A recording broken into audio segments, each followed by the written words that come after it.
आज मैं आपको एक बहुत इंटरेस्टिंग टॉपिक के बारे में बताना चाहता हूँ, जो है कि कोरोना में या फिर कोविड-19 में अगर किसी का आरटी-पीसीआर टेस्ट या फिर रैपिड कोविड-19 एंटीजन टेस्ट अगर नेगेटिव आता है, तो वो क्या समझे कि उनको कोरोना है या फिर नहीं। बहुत सारे पेशेंट्स मैं देखता हूँ कि वो खुश हो जाते हैं कि चलो हमको तो कोरोना है ही नहीं, बस और हमको तो है ही नहीं, हम तो आराम से घूमेंगे, फिरेंगे, हम सबसे मिलेंगे। ऐसे उनका रवैया होता है जो कि कंप्लीटली गलत है।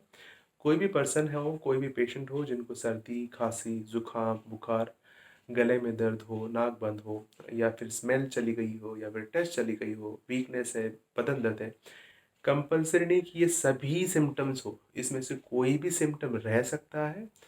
हो सकता है पेशेंट को सिर्फ़ बुखार हो सकता है पेशेंट को सिर्फ़ गला दर्द हो सकता है पेशेंट को सिर्फ़ सर्दी हो, छींकें आ रही हो सकता है सिर्फ़ नाक बंद हो रहा हो। तो कंपल्सरी बिल्कुल भी नहीं है कि सभी के सभी उसको बुखार भी हो, साँस लेने में दिक्कत भी हो, खाँसी भी हो, गले में दर्द भी हो, ऐसे बिल्कुल भी नहीं होता है। तो अगर किसी पेशेंट का आरटी-पीसीआर टेस्ट या फिर रैपिड एंटीजन टेस्ट नेगेटिव आता है, तो उसका मतलब ये बिल्कुल भी नहीं है कि उनको कोविड नहीं है।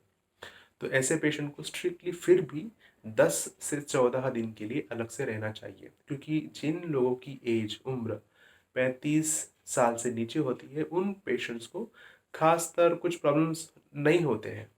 सभी को ये लागू नहीं होता है, लेकिन एक 80 85 प्रतिशत अगर हम लोगों को पकड़ते हैं तो उनको खास कुछ सिम्टम्स नहीं होते हैं, या फिर वो आसानी से ठीक हो सकते हैं। लेकिन ये पेशेंट जो है वो हाईली इन्फेक्शियस होते हैं, ये अच्छा खासा उनका इन्फेक्शन दूसरे लोगों को दे सकते हैं। तो जाने-अनजाने में या फिर ओवर कॉन्फिडेंस में ये पेशेंट्स जिनका आरटी-पीसीआर नेगेटिव आया है या फिर रैपिड एंटीजन टेस्ट नेगेटिव आया है, वो उनके पापा, उनकी मम्मी, उनको चाची, उनकी नानी, फूफा, इनको ये इन्फेक्शन दे सकते हैं।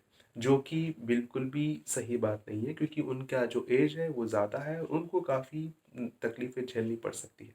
तो क्या कर सकते हैं? एक तो अगर ये तकलीफ़ें फिर भी हैं, सपोज़ 5वें दिन पे है, 6ठे दिन पे है, तो आप एक टेस्ट फिर से करवा लीजिए, आरटी-पीसीआर करवा लीजिए या फिर रैपिड एंटीजन टेस्ट करवा लीजिए।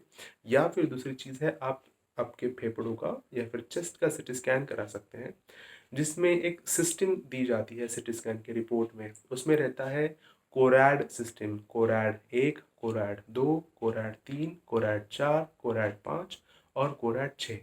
तो कोरैड 5 और कोरैड 6 जो होता है, वो बहुत दर्शाता है कि ये जो हमको चीज़ें दिख रही हैं फेफड़ों में सीटी स्कैन के ऊपर, ये कोरोना छोड़कर दूसरा कुछ होने के चांसेस ही नहीं है। अगर कोरैड 6 होता है तो वो ये दर्शाता है कि अरे ये तो कोरोना ही है, और अगर ये कोरैड 5 है तो ये दर्शाता है कि अरे ये कोरोना छोड़कर और दूसरा होने के चांसेस बहुत कम है।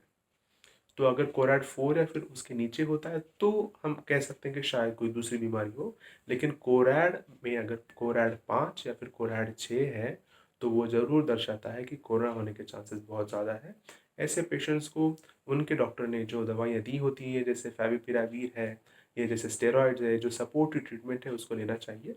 और अगर डॉक्टर कहते हैं कि आपको एडमिट होना चाहिए depending on city severity score, तो उनको एडमिट होना चाहिए। तो सबसे इम्पोर्टेंट बात हमने ये सीखी इससे कि अगर आपका आरटी-पीसीआर या फिर रैपिड एंटीजन टेस्ट नेगेटिव है, तो इसका मतलब कतई ये नहीं होता है कि आपको कोरोना नहीं है।